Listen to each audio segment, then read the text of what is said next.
Sziasztok! Tudjátok, ez a papír mit jelent? Kérdezz fellek videó fog következni, mert hogy ezt nagyon szeretitek, és előre le szeretném szögezni, hogy most rákapcsoltunk, és egy lapáttal rátettünk a dolgokra, ugyanis itt olyan pszichológiai mélységekbe és műszaki magasságba fogunk emelkedni ez a videó alatt, hogy érdemes lesz bekötni az öveket, srácok. Kezdjünk!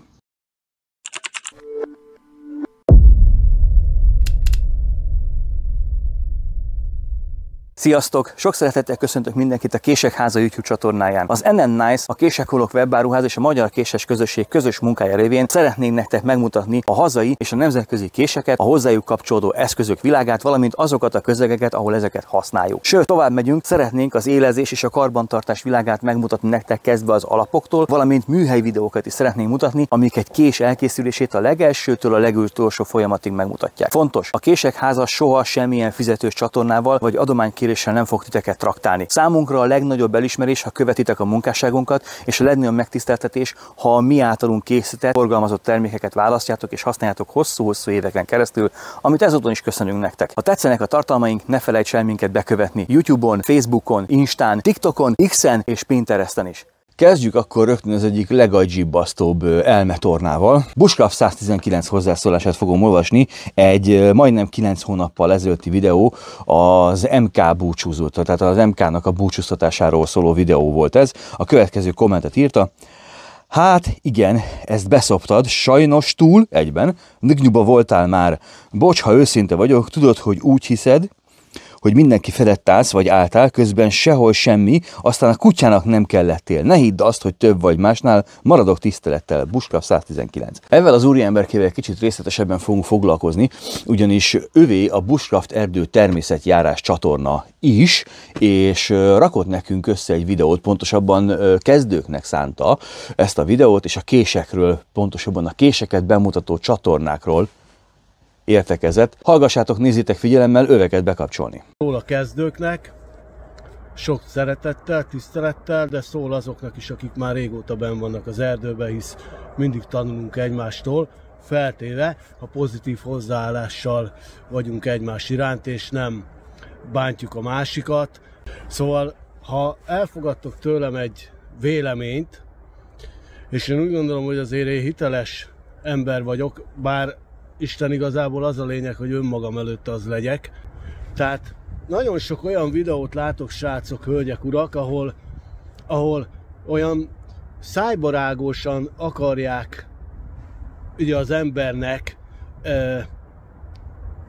mindenáron rásózni az ilyen kést, az olyan kést, az amolyan kést, és mindezt egy olyan burokba csomagolva, hogy neked attól majd sokkal boldogabb lesz ez az erdő iránti szereteted, az erdőzésed, mindenki átesik ezen. Én se vagyok alól a kivétel, mert különben nem lenne 100 000 forintos késem. Én is megvettem az Intrudert, tehát szó se róla. És 160 kés van a fiókba, ezt sose preferáltam, és tehát az agyamba soha nem is állítottam úgy össze, hogy ez a tendencia, ez valamivel nekem jobb lesz majd az erdőzésbe. Ez az egyik. És a másik, hogy nem is tudnád használni. Tehát én azt gondolom, hogy nagyon-nagyon, tehát a késimádatot, azokat ne keverjük össze, srácok, az erdőzéssel. Tehát ezt tisztelettel mondom nektek. Tehát ne keverjük össze azokat a YouTube csatornákat, akik ha ódor burkolatba állandó jelleggel késről beszélnek, és ez állandóan egyenlő a túrázással, a természetjárással, a vadkempinggel, a bivakolással, a kék túrával.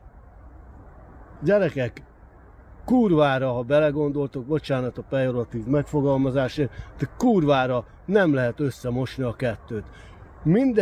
Mindegyiknek van egy kicsike létjogosultsága, tehát nyilván kell a kés.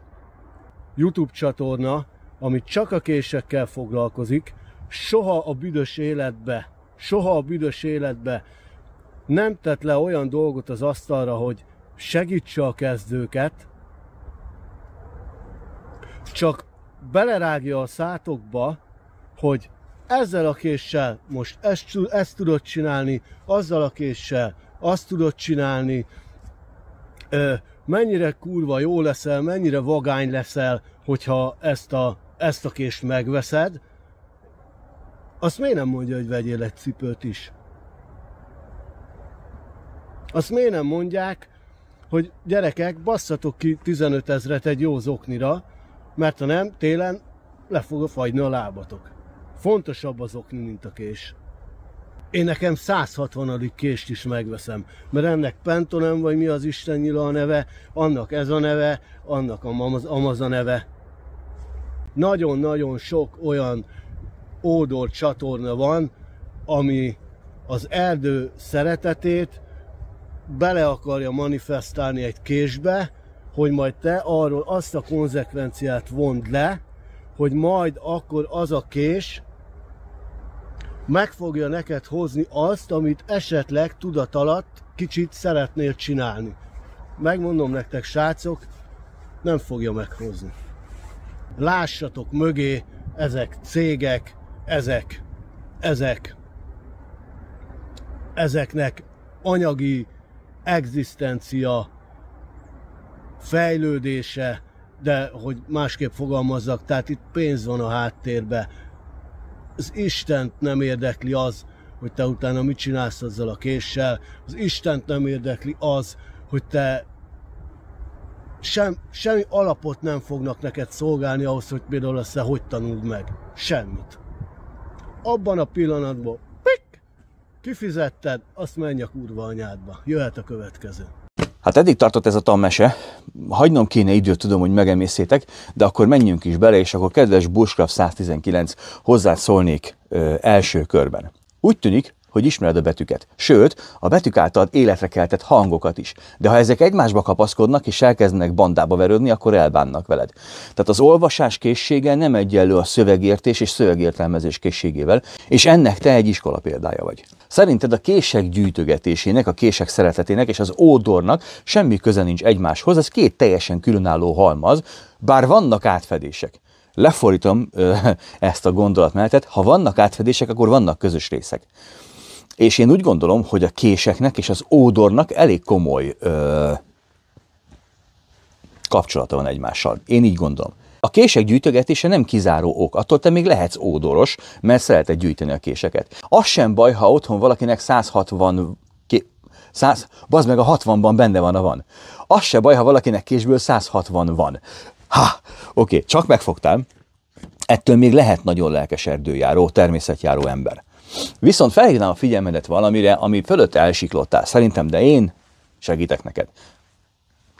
Mi egy késes csatorna vagyunk. A mi nevünk Kések Háza. Előtte magyar késes közösség, előtte pedig magyar kések volt. Segítek, az összekötő kapocs a kés szócska, mi késekkel foglalkozunk.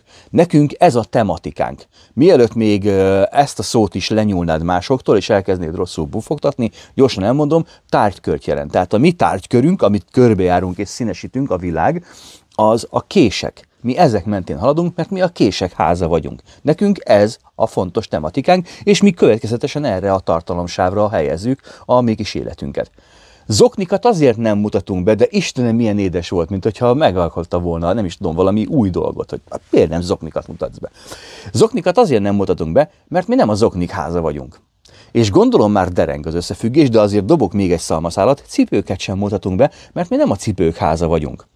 De hogy egy kicsit a lelked helyre billedjen, tessék, hoztam neked egy zoknit, bemutatom neked, ez az én egyik kedvenc túra zoknim, ezt a Decathlonba vettem 3900 forintért, nem 15 000 forintért, csak 3900-ért, ez már 3 éves, sehol sem lyukadt, nem foszlott el, nagyon jól tartja a meleget, nem izzad bele a lábad, felfeszül a vádidra, de nem sérti, nem nyomja meg, kicsit szedi a szöszt. Tehát ezzel sajnos nem tudunk mit kezdeni, de látod, mutattam neked, és a kezdőknek is egy nagyon jó alternatívát az oknira. Szívesen. Amúgy pedig, az emlékezetem nem csal, csináltunk mi videót ódoros tevékenységekről, csináltunk videót low budget praktikákról, csináltam videót elsősegélycsomagról, hálózsákról, derékairól, csináltam videót a kullancsok témakörről, tájékozódásról, a kullancsoknál oda is írtál nagyon elismerően, hogy fú, ez az egyik legjobb videóm. Csináltunk műhelyi videókat, csináltunk fesztiválokról videókat, tehát azért vannak vargabetűk a magyar kések életében, foglalkozunk mi ezekkel a dolgokkal. Ha viszont ódortartalmakat szeretnél látni, akkor mindenféleképpen javallom figyelmetbe a saját csatornát menedzselését, mert hogy te a Bushcraft Erdő Természetjárás csatornát viszed, és ez egy tök jó név. Tehát miért nem öntöd rá az emberekre a heti Bushcraft meg ódor tartalmakat? Azért, mert te nem vagy képes. Ehhez neked nincsen se tehetséged, se kitartásod, se alázatod.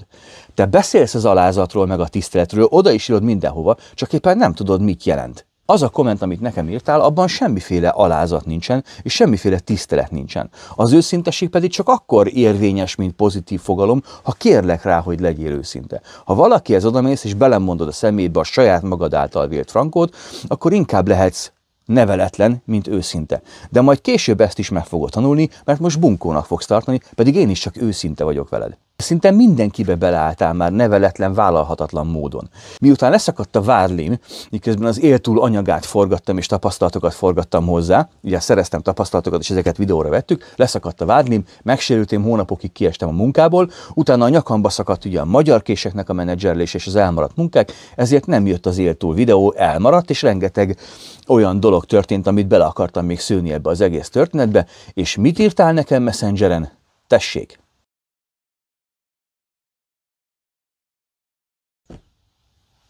Ez lenne a tisztelet? Ez lenne az alázat? Te vagy az, aki normális hangnemben beszél a többi videósról? Az a baj, hogy te a saját követőiddel, a saját nézőiddel sem bánsz tisztelettel. Érted, kedves Bushcraft 119? Ráadásul olyan hangulatingadozások vannak, ezt az elismerő kommentet, ugye, 8 napja írtad, a következőt, ami ide jött, 6 napja, és a videóforgatásnak pillanatában megint hozzáírtál az egyik videómhoz, és azt írtad hozzá, hogy ne kekeckedjek veled, mert én rosszabbul járnék. Valami ilyesmi van kiírva. Én nem akarok veled kekeckedni, nem akarok veled háborúzni, mert nem érzem komolyságát ennek a témának, de hogyha ennyiszer a szádra veszel, és ennyiszer kötekszel, akkor szerintem megérdemled a tisztességes választ. És ebben az a szép, hogy innen el sem tudod tüntetni, mert általában nálad a hozzászólások nem élnek meg, mert kitörlöd őket, sőt, olykor a videóidat is letörlöd, hogy nehogy nagyobb port kavarjanak. Szóval, kedves Bushcraft 119, és ebben az egészben a csavar az, hogy te egyszer csináltál egy tök jó videót. Túráztál a barátoddal egy szurdokban, és már nem tudom pontosan hol voltatok akkor, és ez egy 40 perces videó volt, ahol nem beszéltél, hanem kemény terepen mentetek a barátoddal együtt, és lehetett látni az arcon, hogy szívod magadba az élményeket, és jól esik. És én sokszor voltam ilyen kemény terepen, és csináltam, és pont akkor, amikor ez a videót kijött, akkor egy jó ideig nem jutottam ki az erdőbe, és ennek a videónak a hatására újraértem, éreztem azt, amit akkor ott átéltem. Ez egy tök jó videó volt, kedves Bushcraft 119. Mit csináltál vele? Letörölted. Hát világos, a jó és értékelhető tartalmakat letörlöd, és az ilyen emészhetetlen szemeteket meg kint hagyod. Kontraproduktív tevékenységet folytatsz, és ezt azzal magyarázod, hogy te megmondod az őszintét, és megmutatod az őszintét az embereknek. De igazából sajnos a videóid lényegét, a videóid tartalmainak jelentős részét, a videóid tartalmainak a jelentős részét, azt máshonnan lopod, és csak újra csomagolod, eladod a tudást, mintha tiéd lenne, csak éppen nem igazán érted, miről beszélsz. Szóval, kedves Bushcraft 119, én azt mondom, hogy kicsit önismeret, kicsit magadba kéne szállni. Érted? Azt mondják a tükörről, hogy egy low budget pszichológus. Beállsz, és elkezdesz beszélgetni önmagaddal. Hidd el, megvilágosulsz, és akkor lehet, hogy rájössz bizonyos dolgokra. Mert most nagyon el vagy tévedve. Egy olyat is mondasz, hogy ha nem ilyen, meg ilyen késsel mész ki, akkor senki vagy, mert csak ezzel érzed jól magad. Ilyet senki nem mondott, ez a te kis elmédben születik meg. Hát ezt magaddal tisztázd le. Az, hogy valakinek jó kése van, igenis javíthat a túra minőségén, hiszen egy tábori feladat elvégzése, ha egyszerűbb, gyorsabb, precízebb, hatékonyabb, akkor az növelheti a túra minőségét. De ez nem a te megítélésed lesz, egyszerűen egy jobb eszközzel jobb dolgozni. Ilyen egyszerű a történet. Senkinek nem tartunk a fejéhez fegyvert, hogy megvegye a kését. Itt elmond a videóban, hogy neked 100 000 forintos késed van, ne haragudj, senkit nem érdekel. Ha arról a késről csinálsz egy nyúzós, kemény tesztet, és elmondod, hogy miért éri meg a 100 000-et, úgy már érdekel. Így nem. Ez egy nagyon fontos dolog. Az meg, hogy azt mondod, hogy a csatorna mögött pénz van. Fú, de ilyen konspiraci. Nem, a csatorna mögött nincsen pénz, benne van pénz. Nyilván, hát azért itt rengeteg pénzt tölünk ebbe bele. A videóba, a programokba, a hardverekbe, a tartalomba, a késekbe, bármibe, abban rengeteg pénzt tölünk bele, fejlesztünk. És ami nagyon fontos, tehát az, hogy fizetsz, aztán mehetsz is a kurva anyádba, ezt a mondatot használtad. Nagyon-nagyon csúnya, és nagyon sokat elárul a te személyiségedről. Az NN Nice-nak 20-30 év visszajáró vásárlói vannak. Nem küldjük el őket sehova. Ha valaki vásárol nálunk, órákig beszélgethet, visszajárni, nekünk fontos, hogy valaki a termékeink révén ugye úgymond a részei legyünk az ő mindennapjainak. És ez nem csak a mi felfogásunk, hanem az összes többi késkészítői. Hostein György a vásárlóinak jelentős részét megvendégelte ebédre a házában. Tehát amiről te beszélsz, az üzletházakban a kasszázást, az Aldi, Lidli, meg ilyen, amikor hozzád vágják, és egy ekkora pejen kell elpakolnod 0,6 másodperc alatt. Ott tényleg ez történik. De itt nem. Az a baj, hogy te abszolút keversz mindent mindennel. Maradsz ilyen kontraproduktív, ebben az esetben van még egy jó tanácsom, menj innen el. Nem kell ilyen ember, nem ide, semmilyen közegbe. Vagy kezdj el valamit építeni, ami te vagy, ami önállóan te vagy. Az sem baj, ha nem értesz hozzá, és a kamerák előtt kapod meg a tapasztalatot. Sokkal többet ér, mint az, amit most csinálsz. Maradok tisztelettel. Steve George, majdnem Steve Rogert olvastam, Steve George 2357, firkált a kezed, jó ide fura, se nem börtöntöltelék, se nem benszülött, amerikai utánzás. Hát lehet, hogy nem olvastam félre, tényleg te Steve Rogers lehet, aki most él magához, most olvasztották ki a jégből, azért a világ egy kicsit elmozdult már, és a tetoválás egyébként nem csak benszülöttekre, börtöntöltelékekre és az amerikaiakra jellemző, ez a világ számos pontján megtalálható, történelmileg visszanyúlható dolog. Nem utánzom az amerikaiakat, nem igazán van miért utánozni őket, és nem vagyok sem börtöntöltelék, egyszerűen én szeretem a tetoválásokat. Dávid CKVO 1-es. Ezt az adventure videónkhoz írta egyébként. 30-90 nap szállítási idő, sajnos nekem nem fér bele. Pedig végre valami, amit meg is vásárolnék, nagyon szépen köszönöm. A 30-90 nap szállítási idő az a custom késekre vonatkozik, mert ott ugye kézzel rakjuk össze azokat a dolgokat. A széria kések még nem kerültek ki, hiszen jelen pillanatban a folyamatos anyagutánpótlás, nyersanyag utánpótláson dolgozunk, ez sem olyan könnyű, mint amilyenek elsőre látszik, és ha ez megtörténik, akkor állandó készletünk lesz, és egyébként akkor is maximum 2-3 hetes várakozási idők lesznek. Aztán így folytatott Dávid, hogy nem egy koszos, rendetlen műhelyben összebuherált magyar késről van szó, amik iparművészeti termékek voltak másnak marketingelve, művészeti értékük nem fogott meg, műszakilag pedig értelmezhetetlenek voltak. Ezzel a részével abszolút nem értek egyet. Egy műhely koszos, főleg egy késkészítő műhely, de ez nem minősíti a terméket, ami benne készül. A magyar késkészítők igenis profi szakemberek, akik európai szinten is megállják a helyüket. Lehet, hogy neked van rossz tapasztalatod ezzel, de a magyar kések, főleg azok a kések, amik ugye ilyen ódor közegbe kerülnek ki, ezek igenis jók, professzionálisan jók, vannak olyan jó kések, mint a mi késeink simán. Szóval a magyar késkészítők szerintem kiváló szakemberek és nagyon jó késeket adnak, és a legtöbbjük, akivel én találkoztam és dolgoztam, mind nagyon készségesek és segítnek neked abban, amiben tudnak. Aztán azt mondja, hogy Péter Tóth 7237, hát ő régen más volt a neve, na mindegy, ő nem is tudom, a top 5 bicskához írt hozzá. Az 5 helyezett városi bicskával megnéznélek étteremben rántott húst vágni, te tetkós majon féreg. Pontvesző nincs egyáltalán. Alkalmatlan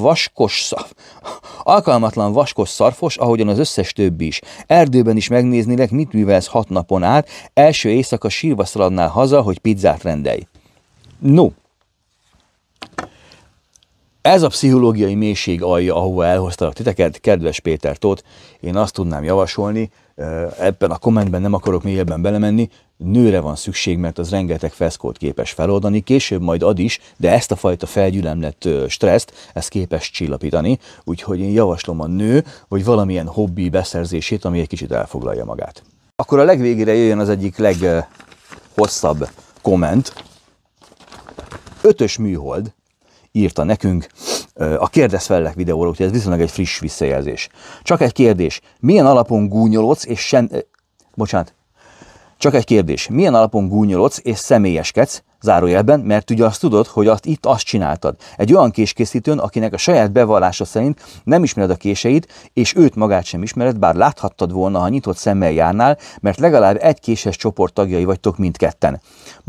Mondjuk a személyeskedés és a gúnyolódás akkor sem lenne korrekt, ha ismernéd, de így, az mennyire korrekt szerinted, hogyha valaki az Isten szót elírja, ha egyáltalán elírta és nem te találtad ezt ki, azt hiszem itt ennek, akkor konkrét állításaira való korrekt válaszok helyett ezen kezdesz el élcelődni. Nem tudom, ki volt az egyik videóra reagáló ember. Arról nem is beszélve, hogy a történet bizonyos részét igencsak torzítva adtad elő, a kontextust elhallgatva. Hol történt, mi volt a pontos szöveg, kinek a posztjára válaszoltak, részben nem is itt és nem is a tiédre, stb. Az már csak habatortán, hogy a nagy személyeskedésben elfelejtettél válaszolni a felvetésekre, amelyek egyáltalán nem voltak támadóak. Vagy ha válaszoltál is valamelyikre, vagy ha válaszoltál is valamelyikre, akkor az amolyan óvodás szintű infantilis reakció volt. Például ugye arról volt szó, hogy bár az oké, hogy a hosszancsíkos penge egy design elem, ezt senki nem vitatta, de nem ez volt a téma, hanem az, hogy az nem funkcionális. El lett mondva szépen érthetően, hogy egy kés vágó képességét két fontos tényező határozza meg: a kés éle, amelyet az él végének szélességével, ez egy borotva éles késnél akár 0,1 mikron is lehet, illetve az él sugarával írnak le, ami nyilván minél kisebb, annál élesebb a kés. És a kés élszöge. Ezen kívül nyilván az is befolyásolja, hogy a késpenge oldalán egy lépcsőzetes kialakítás van ahelyett, hogy a lehető legsimább lenne. Nem kell fizikusnak lenni, hogy ez belássa az ember. Neked ez nem nagyon nem sikerült. Helyette véted a mundér becsületét, tényleg ne feledkezzünk meg arról sem, hogy a szóban forgó videód éppenséggel a céged önreklámja. És a lépcsős leélezés kifejezésen gúnyolódtál. Mióta érvényes és helyes az ellenérv az, Mióta érvényes és helyes ellenérv az, hogy de a lépcsőzött él is ugyanolyan jól vág, mint a nem lépcsőzött. Annyit mondhatunk erről, hogy minél kisebbek a lépcsők, annál közelebbi a vágó képessége a sima élhez, de azt nem mondhatjuk, hogy ugyanolyan, mert ez nem igaz. Fárasztó minden inkorrektségedre kitérni, ezek csak sima tudatlanságból fakadnak, vagy hazugságok. Már másodjára vagyok hazugnak titulálva. Oké. Természetesen az is butaság, amit Természetesen az is butaság, amit az amerikai hol van? Természetesen az is butaság, amit a tantó penge kialakításról mondtál, hiszen egyáltalán nem cáfolta azt, hogy az amerikai tantó késen és nem kardon egy funkciótlan fasság, ami bár nagyon divatos, de gyakorlatban nincs olyan értelmes késhasználati funkció, amelyben jobb lenne, mint egy szokásos átlagos bármilyen más nem extrém késhegy. És így tovább lenne, de az egész nem ér annyit, hogy ennél mélyebben elemezzelek. Úristen, tudnál ennél mélyebben elemezzelek. Talán egy kicsit magadba kell nézned, és szerényebben előadni. Elhiszem, hogy az ide beíró sok fogalmatlan rajongód kicsi elkapatott téged, de hidd el nekem, ezek rossz tanácsadók. Kedves 5-ös műhold, azt tudom javasolni, hogy álljon át másik pályára, 3-as vagy 4-es műhold pályára, lehet, hogy ismeri is őket, vagy rokonok, mert az ön pályáján nagyon rossz a vétel, és lehet, hogy nem ér át minden információ. Nekem sem lesz időm, hogy mindenre válaszoljak, de azért megpróbálok válaszolni mindenre, jó? Itt a késkészítőről, akiről beszélgetünk, ez az a Poncius Pilátus, nem tudom már mi volt a neve, ő nem késkészítő, jó? Ő egy amatőr késkészítő, és már szerintem a Facebookon mindenkit letiltott, mellesleg a Facebookon egy csoportban sem vagyok én személy szerint benne, tehát nincsenek közös csoportjaink, ezért nem is találkoztam az ő munkásságával, nem volt soha kiállításon, nem volt soha rendezvényen, nem láttam a weboldalát, nem láttam róla semmit. Azt mondja, hogy az úriember, aki az ittent írta, én találtam ki, és nem válaszoltam a felvetéseire. Én válaszoltam a felvetéseire, és képzelje el, az úriember visszajelzett egyébként, és értette. Tehát ő egyébként gúnyolódott, ércelődött velem, kapott egy frappáns választ, elismerte, és azóta minden rendben van. Ő jól kezelte a helyzetet, maga nem. Ezen el kell gondolkodni, szerintem. És akkor itt van azt mondja, el lehet mondani szépen érthetően, ezt még egyszer felolvasom, hogy a késvágó képességet két fontos tényező határozza meg: a kés éle, melyet az él végének szélességével, ez egy borotva éles késnél akár 0,1 mikron is lehet, illetve az él végének sugarával írnak le, ami nyilván Ön nem használ kést. Szerintem ön nem használ kést. Aki késeket használ a gyakorlatban, az nem mond ilyet. Tehát az él végének mikron vastagságával. Tehát értse meg, amikor kint vagyunk és kést használunk, akkor az a kés vagy éles, vagy nem éles. Nyilván el lehet menni laboratóriumi körülmények közé, de minek? Tehát van egy kése, vagy vág, vagy nem vág. De az, hogy ez a köszörült felület mintás-e vagy sima, higgye el, a használat közben nem fog hozzátenni az élményhez, mert a köszörülés szöge nem változik tőle. És rosszul mondtam a videóban, nem tized különbségek vannak, megnéztük a programot, amivel írjuk ugye ezt az élezést, 600 mm van szintkülönbségek. Tehát ez a 600 mm-re nem tud jelentkezni normál használat közben, kedves ötös műhold. Bármennyire is nem tetszik önnek ez a válasz, nincsen. Elmehetnék hivatalos laboratóriumba, és végezhetnék vizsgálatokat, és kiderülne, hogy mondjuk puhább anyagoknál ugye ez nem tapad fel annyira, mint a sima penge, ott előnye van, de mondjuk a törőbb, ridegebb anyagoknál esetleg ez mondjuk 0,008%-kal nagyobb rombolást végez, mint a sima penge, de ez normál használatban nem jön ki. És ha ő normál használatban használná a késeit, és kipróbálta volna ezt is, pontosan tudná. De nem tudja. Aztán van itt még olyan is, hogy a tantóról, megint az amerikai tantóról, késen és nem kardon. Az amerikai tantót Bob Bloom hozta át az Amerikai Egyesült Államokba, és a klasszikus, ma ismert amerikai tantót Lindsey Thompson találtak ki a 80-as években késekre. Ezeket késeken használták, nem kardokon. A tantó egy pengeforma, érti? Nem egy hegyforma. Ez egy nagyon fontos dolog. Mindenféleképpen célszerű ezen elgondolkodni. Ráadásul azt mondja, hogy egy funkciótlan fasság, ami bár nagyon divatos, de a gyakorlatban nincs olyan értelmes késhasználati funkció, amelyben jobb lenne, mint a szokványos, hagyományos, nem megerősített hegy. Amerikai hadsereg, speciális kommandó, különleges egység, titkosszolgálat mind a tantóhegyű késeket használja, mert a beszúró képességük erős, lehet velük feszteni, és átütik a vérten is. Ez is egy késhasználati funkció, nem fasság vagy indokolatlan dolog. Egy normál, vékonyított hegyű kecseskés eltörne ezeknél a funkcióknál. De ezek az egységek, és szerintem nálam meg önnél is jobban értenek a saját dolgokhoz, ezt a késfajtát választják.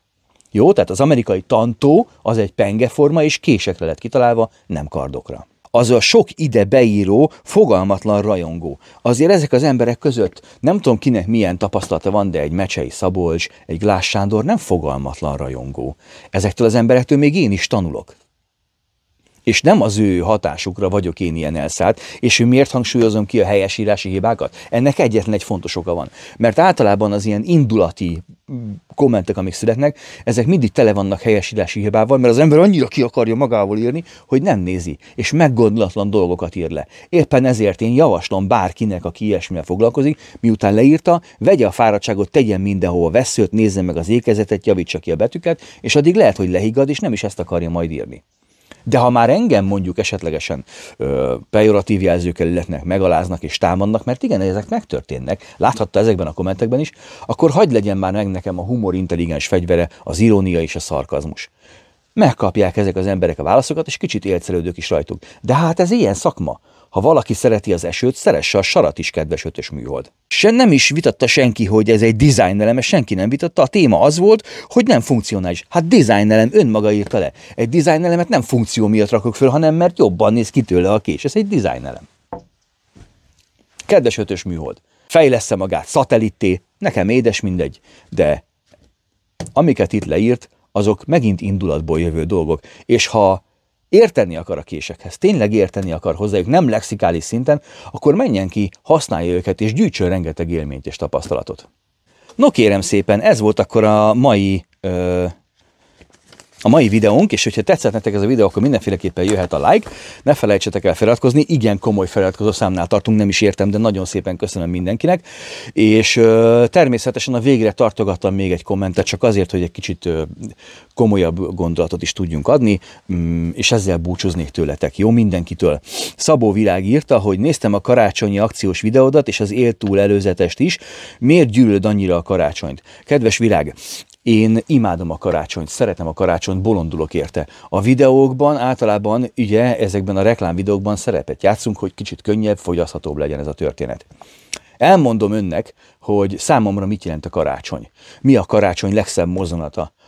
A karácsonyi fényfüzérek. amik kint vannak a sötétben, a hideg, zord, nyilkos időben. Sok-sok apró fény egymás mellett. Nem a fényerejük az, ami megfogja az embereket, hanem az, hogy melegséget áraszt, reményt és szeretetet sugároznak ezek a fényfüzérek.